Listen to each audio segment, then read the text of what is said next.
13 తులాల బంగారం పోగొట్టుకున్న వ్యక్తికి అది దొరికిన భార్యాభర్తలు బాధితుడికి అందజేసి మానవత్వం చాటుకున్నారు. ఈ ఘటన కరీంనగర్ జిల్లా హుజూరాబాద్లో జరిగింది. 3 రోజుల క్రితం భీమదేవరపల్లి మండలం కొప్పూరు నుంచి కుటుంబ సభ్యుల వద్ద గల 13 తులాల బంగారాన్ని తీసుకుని బైక్ మీద హుజూరాబాద్కు వస్తుండగా మార్గమధ్యంలో బ్యాగ్ పడిపోయింది. దీంతో బాధితుడు పోలీసులకు ఫిర్యాదు చేశాడు. అయితే అటుగా వస్తున్న భార్యాభర్తలకు ఆ బ్యాగ్ దొరికింది. వారు నేరుగా పోలీసులకు దాన్ని అప్పగించారు.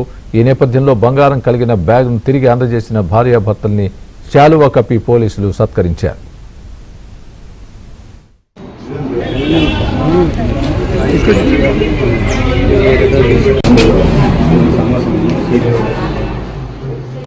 ఇంటి ముందు బ్యాగ్ పడిపోయి ఉంది. అది అసలు ఏమని చెప్పి మేము చాలాసేపు ముట్టుకోలేదండి. ఇక 4:30, 5 దాకా కూడా ముట్టుకోలేదు.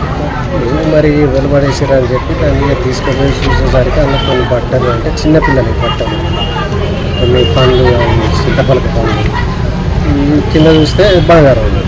అరే ఇవ్వండు ఇది అని చెప్పి ఇక దీన్ని అసలే ముట్టుకుని అట్నే దానికి అట్నే పెట్టి అది ఇవ్వండు మరి వచ్చినప్పుడే ఇచ్చేద్దామని చెప్పి అట్నే పెట్టి మాకు వీళ్ళు తిరుగుతారట కానీ మాకు